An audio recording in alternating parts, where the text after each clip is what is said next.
Hi all, this is Alessandro Mastroianni from Kroros. Today we are recording from Soundtrack Cologne. It's a beautiful music and sound for film festival in Cologne, Germany. And today we have with us one of the most influential and well-respected film editors and sound designers in the history of cinema, Walter Murch. Thank you so much, Walter, for being here. It's really an honor, and I'm excited to have this chat with you. So the thing that we always ask to start with to our guests is how they get started and their careers. But your career is so widely known and so famous that we're not going there. However, there is something that I would really love to ask you, which is that I know that one of your first experiences was assisting with live broadcast and with radio production, and I wanted to know if you feel that this later on shaped your career in any way. Like I would imagine that it would have taught you something about storytelling. And yes, I got very interested in sound from the age of 3 on, maybe because my ears stuck out. But when I didn't know the word for something, I would imitate the sound of it. And so I got very good at imitating sounds, and my friends would all say, now imitate the sound of a saw, now imitate, the sound of a seagull or a lion or, whatever.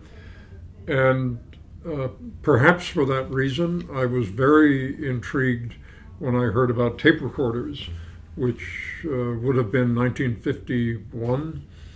It's a German invention, and it became available to the world in the years after the war. And a friend of mine, his father bought one for business reasons, so I would go over to the friend's house and play with the tape recorder. And like kids do, they have an intuitive understanding of things. So I immediately knew that if it was tape, you could cut it and you could reposition it. You could turn it upside down or back to front. And so I was editing and recording sound from the age of 11 or 12 on. So in New York, a job became available at a local radio station in 1961, and for the summer, and I leapt at the job, which was cataloging the record library. But I was in that environment, surrounded by tape recorders, and it was very exciting to me. For the radio station, we broadcast Bob Dylan's first performance on the radio as part of a hootenanny of folk music in the summer of 1961. He was like 20 or something like that, yes. Right? Yeah. And then I got interested in film, but I didn't immediately understand the potential. And when I went to film school, if the teachers had said, yes, we know all about your interest in sound, but we can't do that in film. Film and sound, we can only use the sound recorded at the time. I would say, well, that's a shame. But of course, I found the opposite, which is that it's very difficult to get sound and image to synchronize in the first place, and then you can be very creative in how all of those things align. So all of those things came together for me. Yeah, now I didn't mean to ask you this question, but now that you're talking about the synchronization, I just want to say that one of the concepts that you talked about completely changed the way that I work with sound design, which is the concept of tree. That I don't know if you know what I'm talking about, which is that if you have like 2 elements, you really need to sync everything. But from 2, there are interviews where you say from 2.5 onwards it starts. Can you talk very briefly about that? I did recorded the sound effects and mixed George Lucas's first feature film, THX 1138, and we couldn't afford to record the footsteps for all of the actors at a studio, so I took upon the job myself. And this was particularly difficult for these robots who were the equivalent of the clone soldiers in Star Wars. They were just completely covered with metallic faces.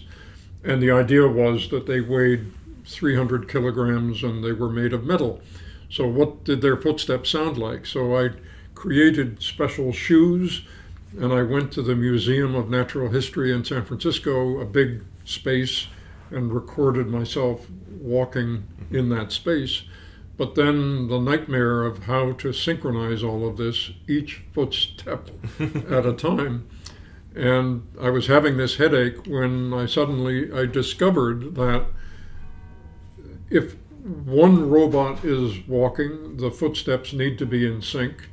If two robots are walking side by side, those footsteps need to be in sync. But if it's three robots, none of them have to be in sync because the brain simply can't keep track of everything. And that I've since called that my law of 2.5. That something happens between the numbers 2 and 3. And this has religious overtones, the whole idea of the Trinity. Yeah. And Chinese ideograms. You can find many examples of it, where even a book by George Gamow, where it's called 1, 2, 3 Infinity.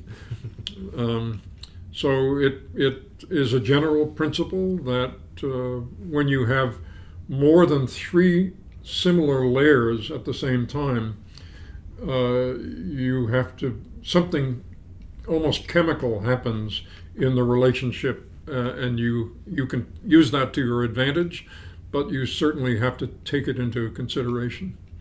That's so interesting. And talking about the HX1138, another thing that you experimented with is the speeding up the dialogue. I think you Yes. did that 4 times, and then re-recording that to another tape recorder, Yes. and then you found out that when you brought it back to the original speed, Yeah. it would sound like Again, this was because we didn't have the money. We didn't have the money to have access to a real echo chamber. Yeah. And this is all pre-digital. Now, of course, everyone has it. But at that time, the access to an echo chamber was a golden prize, and we didn't have it.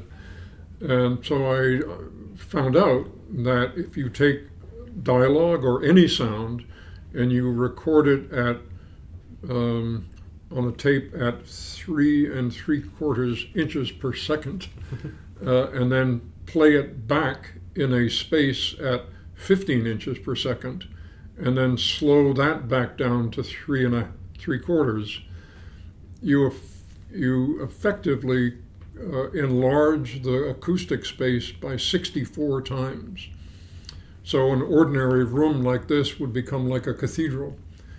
And there's a lot of this in THX 1138. Yeah. It's incredible that the lack of resources can lead you to Yes. experimentation. Yeah. And It's necessity is the mother of invention.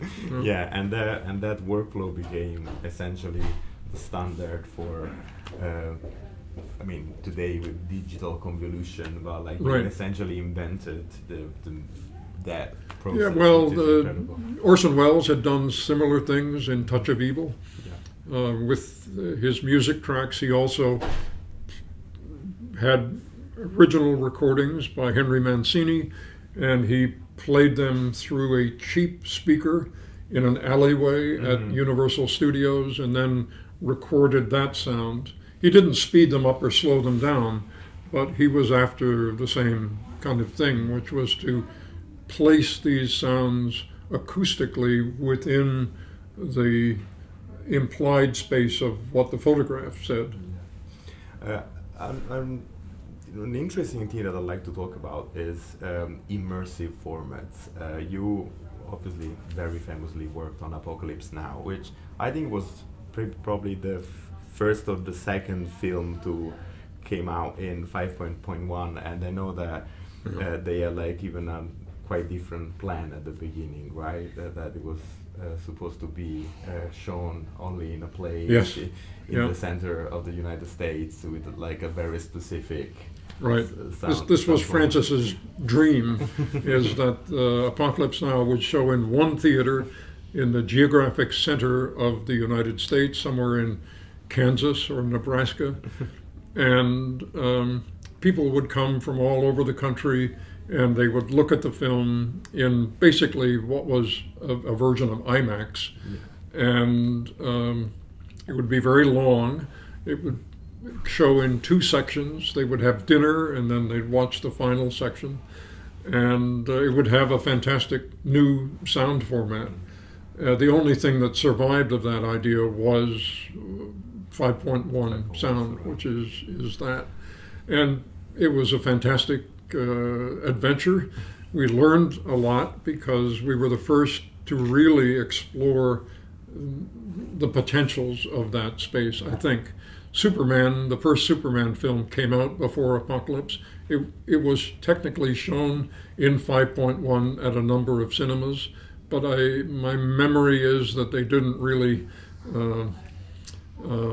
explore all of the potential of that space. Right.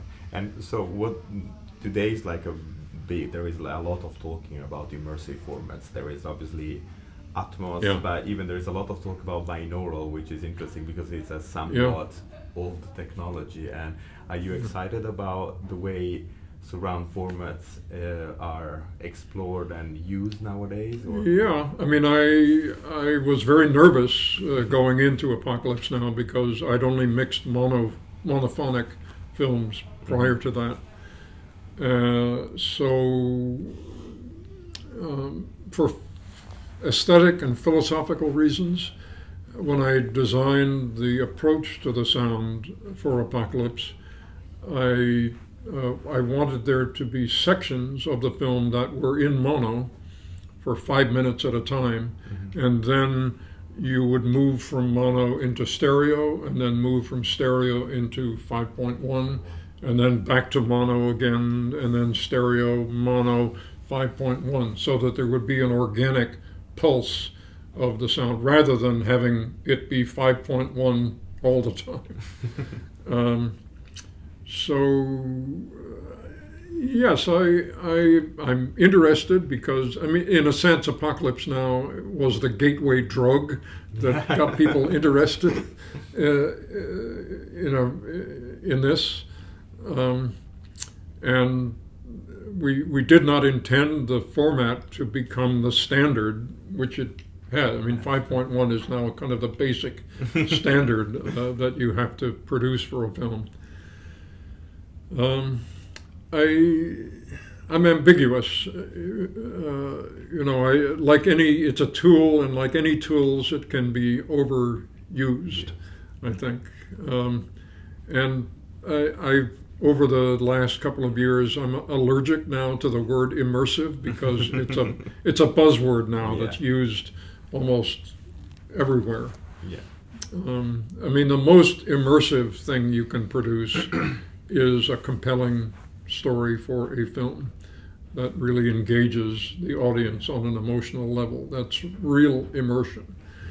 The danger of multi-track in the theater is that if it's not used correctly, whatever that means, it reminds the audience that they are in a three-dimensional physical space, and that has the potential to remove them from experiencing the film. So you can push multi-track experience in a theater, but you can push it too far. And so each film has to find the correct level. I mean, Alfonso Cuarón is very aggressive in his use of this format, and I think it works especially well in films that have no editing. The first 18 minutes of Gravity, there's not a single cut. And you get the audience used to that single point of view, and then you can be very free around it. and you can move space behind the audience because their imagination is in a different place. As soon as you start editing and you have an ordinary dialogue scene where you're going 180 degrees back and forth, do you put the other actors' sound behind the audience? Yeah. And this is what Cuarón did in Roma. I disagree with that.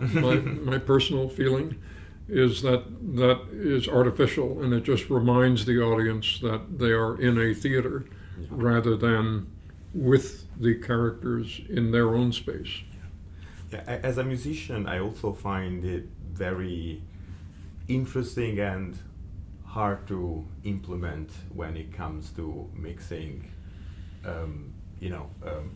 film sound with music. With music, like immersive formats, can get really, weird, and it's sort of like as soon as you position music in a specific space, it becomes, source music, and it kind of loses its narrative power, I think. Yeah.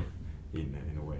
Yeah, I mean, I think multi-channel for a musical experience with no image, just if you put people in a concert situation, then I think it's fine. Yeah.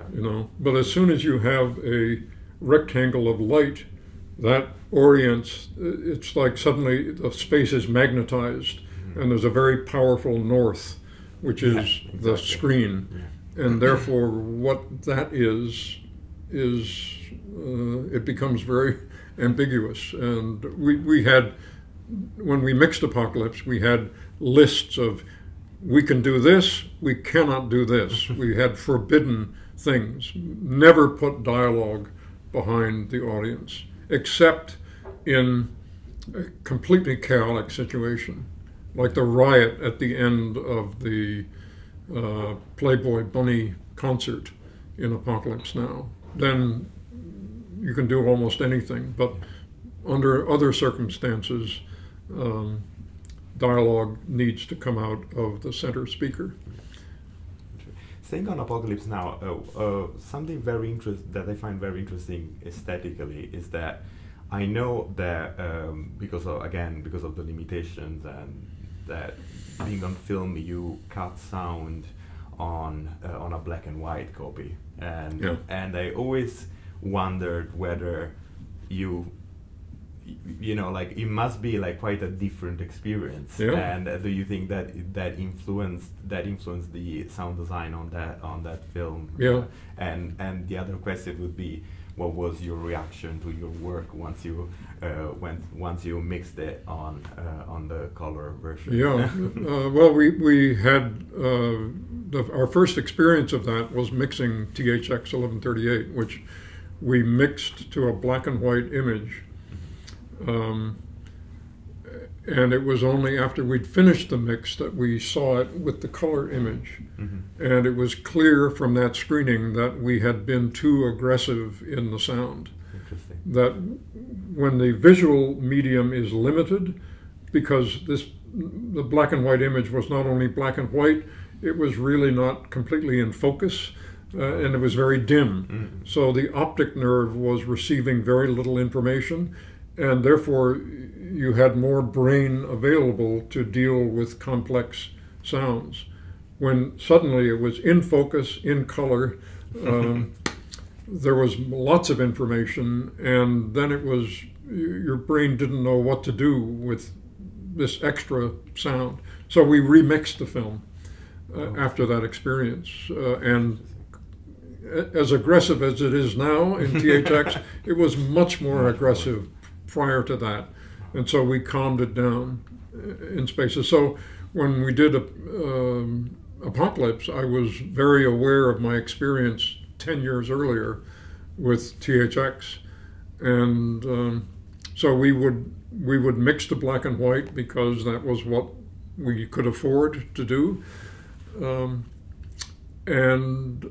but then we would have check screenings at a local theater. We had fitted out a nearby theater with 5.1, and we could run the work print there in color. So we would mix a reel, and then we would walk to this other theater and listen to that reel in 5.1 with a color image and make notes, and then go back and make any changes necessary. But it's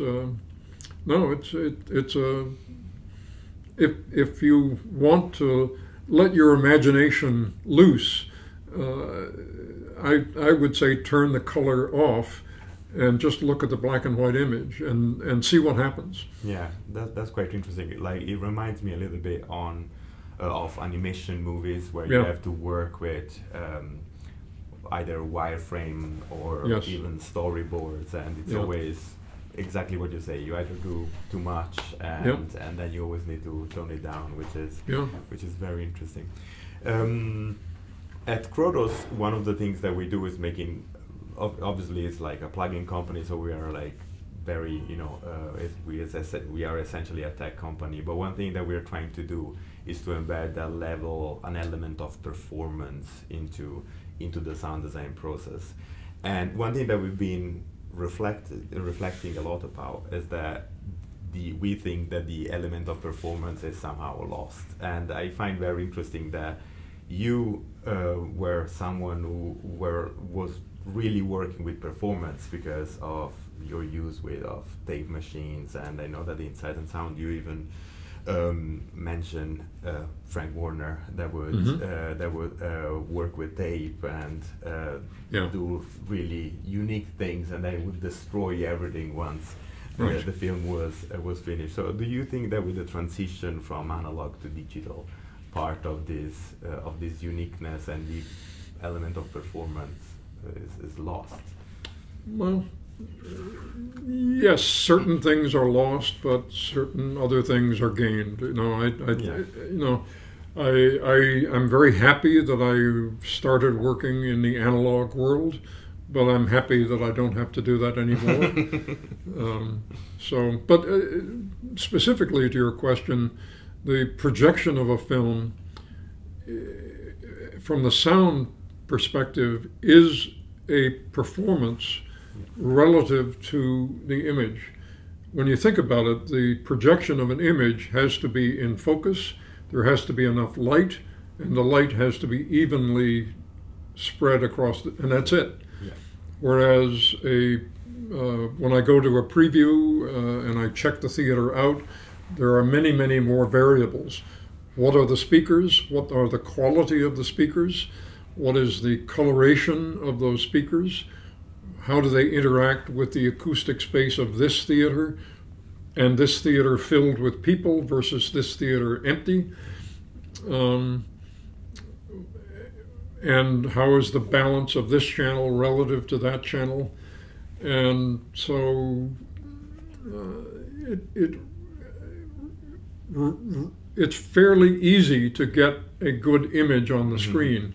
It's not that easy to get a balanced recreation of the mix in any particular theater. There are always little variations, and hopefully you can minimize the variations. Yeah, that's interesting. Okay, last question that I have for you is that I really love the way you compare the different elements of a sound mix to orchestral sections. It's something that you do a lot, and I absolutely love, again, maybe because I'm a musician. And you always compare dialogue to the first violin, meaning that it must be the king of or the solo violin in a concerto. Exactly. So like the melody carrier in a way. And recently there has been an article that went quite viral, and I keep seeing it shared a lot, that talks about the fact that films are not as intelligible anymore, and Christopher Nolan is quoted a lot as someone who sort of disrupted this, and it thinks that is like it's like within his aesthetic in a way. What do you is it true, first of all, and do you think there is a change in I think there is. I mean, I find his approach difficult. That's just my belief. I mean, the classic scenario is we are mixing away, and the director is sitting behind us, and we are working on a line of dialogue to make it clear, and the director says, "What are you doing?" And we say, "Well, we're just trying to make this line clearer." And the director says, "Don't worry about it, it's not an important line." But the problem is that if you don't understand, as an audience, if you don't understand that line, you don't know whether it's important or not. Yeah. So, that's, again, the analogy with a violin concerto is, if it's a violin concerto, you have to be able to hear the violin clearly. Otherwise, what's the purpose? So the reasons for that, when we started working in mono, in optical sound, we were dealing with what was called the Academy curve, which in every projection, it was taking the high frequencies and rolling them off to reduce surface noise. And so in mixing the dialogue, we had to compensate against that. It was like a wind that was blowing against us, and we had to do things to the dialogue to make it better. With Dolby and now with digital, the Academy curve is gone. Theoretically, it is transparent medium, but practically it's not, because again, you're dealing with a theater with unknown acoustics, with an audience of maybe 200 or 600, who knows, 1,000, which absorbs sound. And the nature of dialogue is, unlike music, dialogue is relatively restricted in frequency, and it's impulsive. Each word says like that. So each word has to energize a very large space in order to be intelligible. And we, speaking personally, we have to help that energize the space correctly. And people who have never experienced the dictatorship of the Academy curve feel that they don't need to do much, but I don't think that's true. You still, with dialogue, you have to help that dialogue to survive in the acoustic space of the theater. Perfect. Well, thank you so much. I really appreciate it. Sure. Thank you so much for taking the time. Thank you very much.